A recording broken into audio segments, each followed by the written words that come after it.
قل هذه سبيلي أدعو إلى الله على بصيرة أنا ومن اتبعني وسبحان الله وما أنا من المشركين.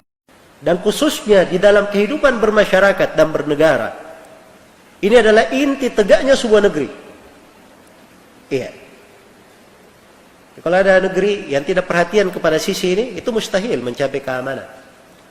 Walaupun dia berkembang dengan segala bentuk kecanggihan dan teknologi. Iya. Karena Allah telah memberikan syarat keamanan dengan hal tersebut. Dengan la ilaha illallah. Dan itulah memurnikan ibadah hanya kepada Allah, meninggalkan segala sesuatu yang diibadahi selain daripada Allah Subhanahu wa taala. Ya. Alladzina amanu wa lam yalbisu imanahum bidzulmin ulaika lahumul amnu wa hum muhtadun. Orang yang beriman. Dan dikatakan beriman kecuali kalau dia benar la ilaha illallah ya. Orang yang beriman dan tidak menodai keimanannya dengan kezaliman. Maksudnya kezaliman di sini kesyirikan. Sebab syirik itu kezaliman yang paling besar. Sebagaimana di ayat yang lain, innasyirka la dzulmun 'adzim. Sungguhnya kesyirikan itu kezaliman yang paling besar. Jadi orang yang beriman dan tidak menodai keimanannya dengan kesyirikan, untuk mereka keamanan. Allah jamin keamanan. Iya. Keamanan di mana? Pada dirinya, pada keluarganya, pada masyarakatnya, pada negerinya. Keamanan di dunia dan di akhirat. Allah jamin. Tapi ini syarat. Iya. Wa'adallahu alladhina amanu minkum wa 'amilus shalihat la yastakhlifannahum fil ardi kama istakhlafa alladhina min qablihim wa la yumakkinanna lakum dinakum alladhi irtadha lahum wa la yubaddilannahum min ba'di khawfihim amna ya'budunani la yusyrikuna bi syai'a. Allah menjanjikan kepada orang yang beriman di antara kalian dan beramal salih, sungguh Allah akan menjadikan mereka pemimpin di atas muka bumi sebagaimana orang-orang sebelumnya dijadikan pemimpin, dan sungguh Allah akan memapankan mereka di atas agama yang Allah ridhai, dan sungguh Allah akan mengganti rasa takut mereka dengan keamanan. Syaratnya apa? Mereka beribadah hanya kepada Aku, tidak berbuat kesyirikan. Itu makna la ilaha illallah.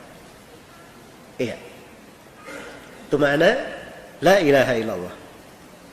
Jadi ini syarat tegaknya sebuah negeri, harus dipahami. Karena itu Nabi Ibrahim alaihissalam, beliau yang merintis kota Mekah. Beliau merintis kota Mekah. Perhatikan, bagaimana seorang Nabi yang merintis kota. Iya. Nabi Ibrahim itu masuk ke Mekah, pertama membawa istrinya Hajar dan anaknya Ismail. Simpan istrinya dan anaknya. Nabi Ibrahim pergi.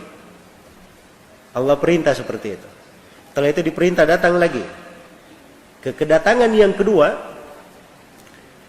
iya, kedatangan yang pertama itu yang disinggung di surah Al-Baqarah. Kedatangan yang kedua di surah Ibrahim. Di kedatangan yang kedua, Nabi Ibrahim di situ berdoa. Disebutkan di dalam ayat di surah Ibrahim. Wa idz qala Ibrahimu Rabbi ja'al hadzal balada amina wajnubni wa baniya an na'budal asnam. Ketika Nabi Ibrahim berkata, wahai Rabbku, jadikanlah negeri ini sebagai negeri yang aman. Jadi dia minta apa? Keamanan di dalam negeri. Ya. Karena itu keamanan ini nikmat sangat besar. Ini harus dijaga keamanan ini. Dari nikmat yang sangat besar. Karena itu apabila di dalam sebuah negeri ada keamanan, ada yang merusak keamanan dalam bentuk apa saja, maka yang merusak keamanan ini itu dosanya besar sekali dalam syariat kita. Jangankan keamanan banyak orang yang dia rusak, keamanan satu orang saja dia rusak, itu sudah apa namanya? Ditegur keras oleh Nabi sallallahu alaihi wasallam. Iya. Rasulullah bersabda, la yahillu li muslimin ay yurawi musliman. Tidak halal bagi seorang muslim membuat takut muslim yang lainnya. Ya, dia tunjuk saudaranya main-main, dia tunjuk pakai besi, saudaranya main-main pakai besi. Kata Nabi, malaikat terus melaknatnya Sampai besi itu dia turunkan. Padahal cuma main-main. Ini keamanan satu orang. Apalagi kalau dia menjadi sebab rusaknya keamanan dalam sebuah kota, apalagi dalam satu negeri. Na'udzubillah. Iya. Dan ini hati-hati ya. Merusak keamanan ini sekarang ini bukan cuma dengan senjata saja. Kadang ada yang merusak keamanan dengan kalimat. Dia merusak keamanan dengan apa? Provokasi, dengan menulis hoax, dengan menulis ini dan sebagainya. Dan ini dari hal-hal yang membahayakan keamanan. Karena itu keamanan adalah hal yang hendaknya kita hargai. Ya. Karena itu di dalam pemerintahan, salah satu sisi kebaikan mereka dipuji dalam syariat karena menjaga keamanan. Dengannya mereka tercipta keamanan. Karena itu didudukkan pemerintah, kedudukan tidak diberikan kepada yang lainnya. Bahkan Nabi SAW bersabda, Man akrama sultanallahi fil ard, akramahullah. Wa man ahana sultanallahi fil ard, ahanahullah. Siapa yang memuliakan pemerintah Allah di atas muka bumi, Allah akan memuliakannya. Dan siapa yang menghinakan pemerintah Allah di atas muka bumi, Allah akan menghinakannya. Sebagaimana aparatur keamanan, ya orang-orang yang menjaga keamanan di dalam sebuah negeri. Kalau di negeri kita ini, kita ada TNI, kita ada Polri, ya. Ini semuanya dari perangkat-perangkat keamanan. Disyukuri amalan mereka dalam agama.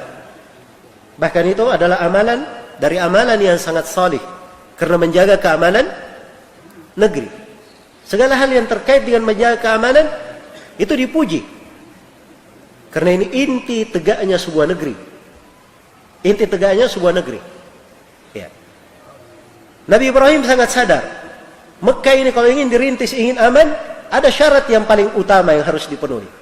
Karena itu setelah berdoa, ya Allah jadikanlah negeri-negeri aman, langsung Nabi Ibrahim mohon syarat berikutnya yang merupakan sebab keamanan. Apa itu syaratnya? Kelanjutan doa apa tadi? Wajnubni wa baniya na'budal asnam. Jauhkanlah saya dan keturunanku dari beribadah kepada berhala. Sebab kesyirikan ini, tidak adanya tauhid, tidak adanya kemurnian ibadah kepada Allah, ini adalah sebab yang menghancurkan keamanan. Iya. Sebab yang menghancurkan keamanan. Dia adalah sebab pertikaian, sebab kebencian. Di tempat yang lain Nabi Ibrahim berkata kepada kaumnya, "Innama attakhadtum min dunillahi awthanan mawaddata bainakum fil hayatid dunya wa yawmal qiyamati yakfuru ba'dukum ba'dha wa yal'anu ba'dukum ba'dha wa ma'wakumun nar wa ma lakum min nasirin."